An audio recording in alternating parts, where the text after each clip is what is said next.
देवकी सूत गोविंद वासुदेव जगतपते देहि मे तनय कृष्ण त्वामह शरणागता। अवधूत चिंतन श्री गुरुदेव दत्त श्री सद्गुरु स्वामी समर्थ। सर्व स्वामी भक्तांचे स्वामी परिवारात खूप खूप मनापासून स्वागत आहे। सर्व भक्तांच्या मनातील चांगल्या इच्छा स्वामी महाराजांनी लवकरात लवकर पूर्ण कराव्या हीच माऊलींचरणी प्रार्थना करते आणि आजच्या व्हिडिओला सुरुवात करते। भक्त हो, आज आपण पुत्रप्राप्तीसाठीच सेवा पाहतोय भाग 3 मध्ये।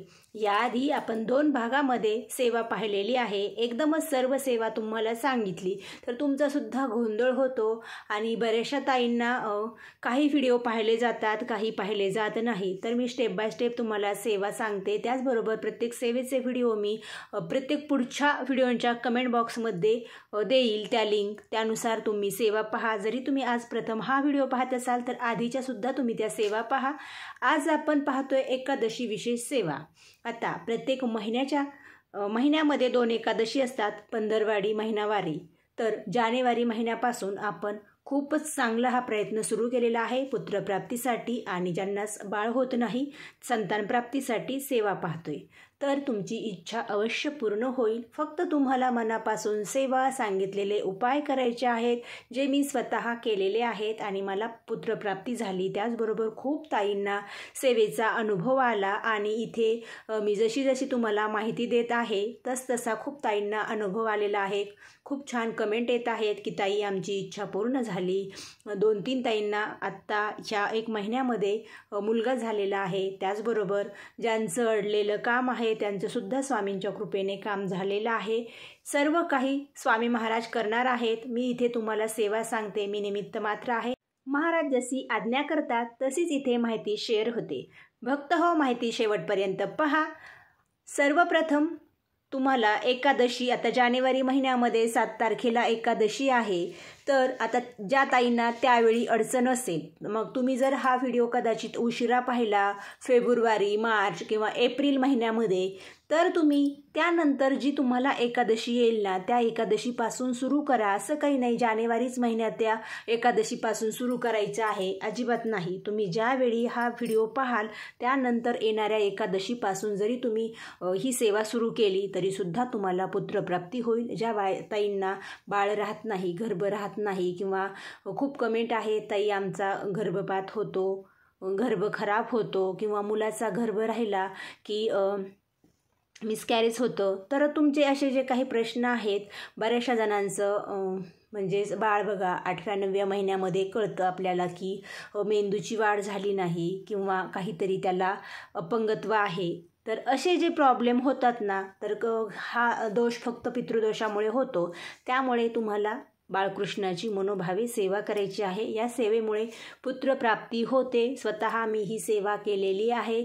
या व्यतिरिक्त सुद्धा मी ज्या सेवा केल्या त्या तुम्हाला पुढे सांगेल। आता 7 तारखेला एकादशी आहे। या दिवशी पती पत्नी दोघांनी एकादशी उपवास सुरू करायचा। आपण एकादशी धरताना आषाढी एकादशी नंतर व्रताला सुरुवात करतो, पण अजिबात नाही। आपल्याला महाराजांनी जशी आज्ञा केलेली आहे तसंच आपल्याला आत्ता या एकादशीपासून येणाऱ्या एकादशी व्रत करायचं आहे। दोघांनी तुम्ही फराळ करून करा, निरंकार करण्याची काही गरज नाहीये। तर सर्वप्रथम तुम्हाला पूजा वगैरे झाल्यानंतर बाळकृष्णांची पूजा करायची आहे। प्रत्येकाच्या घरामध्ये बाळकृष्णाची मूर्ती असते, ज्याला लंगडा रंगणा सुद्धा म्हणतात। तर मग या बाळकृष्णाची मूर्ती सर्वप्रथम दिवा लावून घ्यायचा। एका ताम्हणामध्ये बाळकृष्णाची मूर्ती ठेवायची। आधी 3 पळ्या पाणी घालायचं। त्यावेळी तुम्हाला एक मंत्र म्हणायचा आहे, देवकी सूत गोविंद वासुदेव जगतपते देहि मे तनय कृष्ण त्वामह शरणागता। हा मंत्र आहे संतान गोपाळ मंत्र। हा मंत्र मी डिस्क्रिप्शनमध्ये देईल आणि तो तुम्हाला लिहून घ्यायचा आहे। या मंत्राचा तुम्हाला खूप उपयोग होणार आहे। आता 3 पळ्या पाणी घातलं, ते पाणी तुम्हाला काढून घ्यायचं आहे। त्यानंतर पुन्हा ताम्हणामध्ये मूर्ती ठेवायची आहे आणि गाईचे दूध घ्यायचे आहे। जर तुमच्याकडे गाईचं दूध नसेल तर तुम्हाला ते एकादशीच्या दिवशी आदल्या दिवशी तुम्ही आणून घ्या, आणि गाईचंच दूध आपल्याला या उपायासाठी लागणार आहे। आणि तुम्ही शक्यतो दूध कच्चं घ्या, म्हणजे ज्याला निरसं दूध बोलतो, बिना तापवलेलं असं दूध घ्यायचं आहे। आणि अगदी एक थेंब तुम्हाला इथे दुधाचा मूर्तीवर सोडायचा आहे। अभिषेक करायचा आहे आणि इथे तुम्हाला 16 वेळा पुरुष सूक्तम म्हणायचं आहे. काही ताईंचे असे सुद्धा प्रश्न होते की आम्हाला पुरुष सूक्तम माहीत नाही आहे, तर मी तुम्हाला ते कम्युनिटीला किंवा मग कमेंट बॉक्समध्ये देण्याचा प्रयत्न करेल. पण तुमच्या आसपास जिथे कुठे दिंडोरी प्रणीत स्वामींचं केंद्र असेल तर तिथे तुम्हाला नित्य सेवा स्तोत्र व मंत्र हे एक असं पुस्तक मिळेल. त्यामध्ये तुम्हाला महाराजांच्या ज्या काही सेवा दिल्या जातात त्याचे सर्व काही मंत्र स्तोत्र त्या नित्य सेवा पुस्तकामध्ये आहेत. त्यामुळे ते तुम्ही घ्या आणि जर लगेच तुम्हाला घेणं शक्य नसेल तर तसं मी तुम्हाला देण्याचा प्रयत्न करेल किंवा मग तुम्ही गुगलवरती सर्च करा पुरुष सूक्तम, तर तुम्हाला ते पूर्ण संस्कृत प्राकृत लिहून येईल. तर तुम्हाला 16 वेळा पुरुष सूक्तम म्हणून हा अभिषेक करायचा आहे. शक्यतो तुमचे मिस्टर वेळ असेल त्यांना तर सकाळी ते ऑफिसला जाण्याआधी किंवा त्यांच्या कामावर जाण्याआधी तुम्ही दोघांनी मिळून हा अभिषेक करायचा आहे. आता तुम्ही म्हणाल की मिस्टरांना खूप घाई गडबड असते किंवा वेळ भेटत नाही, पण त्यांना जेव्हा वेळ असतो सकाळी त्यावेळी जर तुम्ही हे काम पटकन केलं तर ज्या ताईंना बाळ होतच नाही आहे, 20 वर्ष झाली 25 वर्ष झाली, त्यांना या उपायाने खरंच गर्भधारणा होईल. आणि त्यासाठी तुम्हा पती पत्नींना हा उपाय करायचा आहे. एखाद वेळेस जर नसले मिस्टर तरी चालेल, पण सुरुवात तर करा. 1-2 वेळा तरी तुम्ही दोघांनी करण्याचा प्रयत्न करा.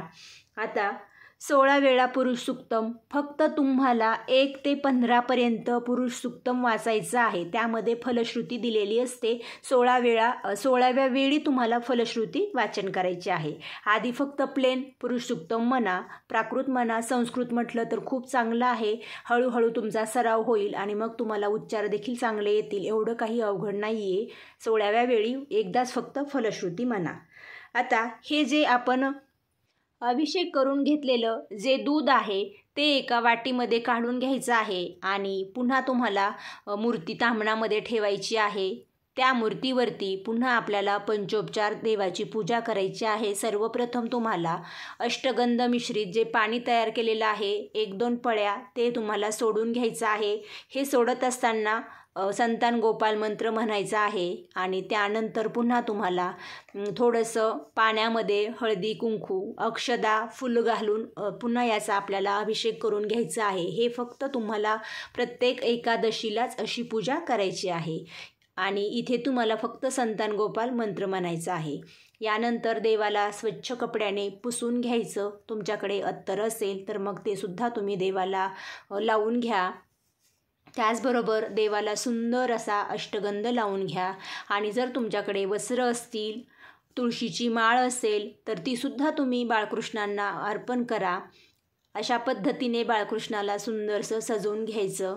त्यानंतर बाळकृष्ण देवासमोर एक तुपाची फुलवात लावा, धूपदीप दाखवा आणि त्यानंतर देवाला नैवेद्य दाखवायचा आहे. तर अगदीच बोरा एवढ्या लोण्याचा नैवेद्य घ्यायचा आहे, जे आपण साई टाकून तूप बनवण्यासाठी लोणी करतो आणि अगदी तुम्हाला हे सर्वांना माहीतच आहे. तर अगदी लिंबा एवढा किंवा मग बोरा एवढंच तुम्हाला 1 चमचाभर लोणी घ्यायचं आहे आणि हे लोणी बाळकृष्णांना नैवेद्य दाखवायचं आहे. एकादशीच्या दिवशी उपाय करायचा आहे. नैवेद्यामध्ये तुम्हाला तुळशीपत्र घालायचं आहे आणि एकादशी असल्यामुळे तुळशीपत्र आदल्याच दिवशी तुम्हाला तोडून ठेवायचं आहे. त्याचबरोबर बाळकृष्णांना सुद्धा तुम्ही तुळशीची जी मंजिरी असते तीसुद्धा तुम्हाला मंजिरी देवांना अर्पण करायची आहे. पण तुम्ही एकादशीला तोडू नका, आदल्याच दिवशी तोडून ठेवा आणि मग तुम्हाला एकादशीला हा उपाय करायचा आहे. आता जो आपण नैवेद्य दाखवलेला आहे तो इथे मी तुम्हाला नाही दाखवू शकले, सांगते तर तुमच्या ते अगदी लक्षातसुद्धा येत असेल. नैवेद्य दाखवल्यानंतर तुम्हाला जी आपण स्वामींची आरती वगैरे करतो ही सर्व आरती वगैरे करून घ्यायची आहे आणि जर तुम्ही करत नसाल तर नक्की करत जा.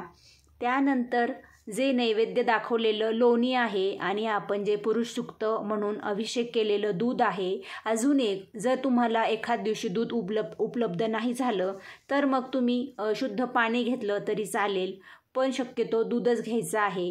पण कधीतरी घेऊ शकता पाणी नसेल दूध तर. दूध आणि जे लोणी आहे ते पूजा वगैरे झाल्यानंतर सर्व तुम्हा पती पत्नींनाच फक्त ते ग्रहण करायचं आहे. जे दूध आहे ते तुम्ही तीर्थ म्हणून दोघेजण पिऊन घ्या आणि जे लोणी आहे ते तुम्ही दोघेजण अर्ध खाऊन घ्या. हे तुम्हाला दोघांनाच खायचं आहे. तुमच्या घरामध्ये मुली आहेत, इतर कोणी आहे, कोणालाही द्यायचं नाही. पती पत्नी दोघांनी मिळूनच अभिषेक करायचा आहे.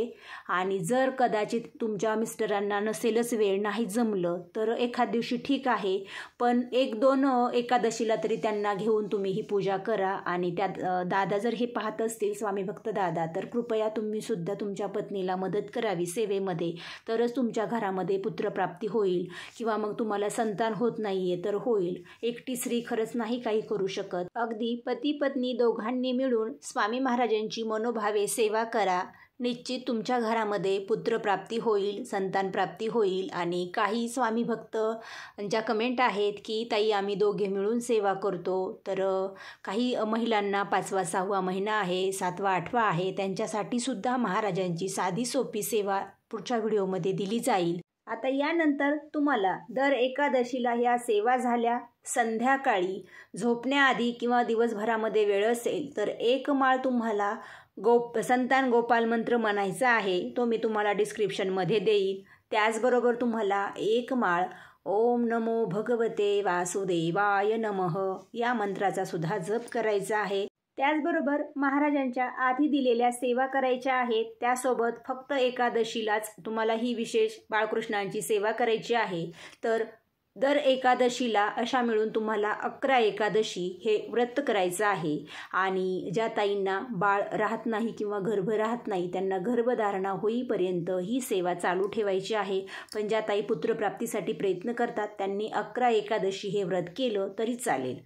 तर भक्त हो, तुम्हाला 1-2 एकादशी झाल्या की लगेच छान अनुभव येईल आणि तुमच्याकडे आनंदाची बातमी असेल ती तुम्ही नक्कीच इथे शेअर कराल.